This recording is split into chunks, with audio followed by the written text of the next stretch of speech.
দেশবাসী আজ না হোক কাল না হোক বুঝবেই বুঝবে, কেননা আমার কথার ভিতরে কোনো ঝুট নাই, আমার কথার ভিতরে কোনো অসত্যতা নাই, আমার কথার ভিতরে কোনো কৃত্রিমতা নাই, আমার কথার ভিতরে কোনো আমিত্ববাদ নাই।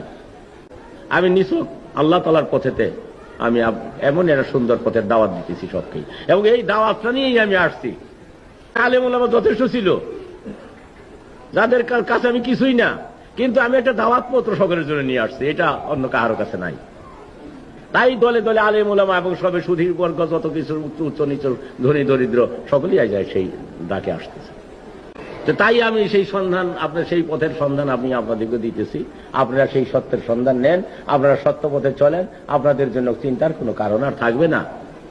কেননা অতি ভাগ্যের বলে মুর্শিদের ভুল, অতি যার ভাগ্য বলে তারই কোনো মুর্শিদ তার সঙ্গে দেখা হয় বা পায়। আর পীরে কামেল যার পিছনে নাই, দুর্ভাগ্যতা। কেননা দুনিয়ার কুক বোঝাটা ভারী কঠিন। সেই জন্য বাংলার কবি লিখতেছেন যে, যদি ঠকিতে না চাও হাটে এসে, বস গুরুর নিকটে যে ঘেসে, হৃদয়া কোষে মহায় উপদেশে, মনে মুখে মুহাম্মদ শব্দ বলো।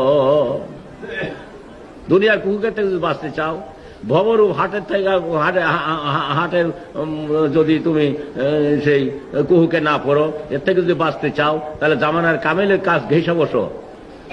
যদি ঠকিতে না, বড় পকেট মারা কিন্তু দুনিয়াতে, কারণ সবচেয়ে বড় পকেট মারা হইল শয়তান।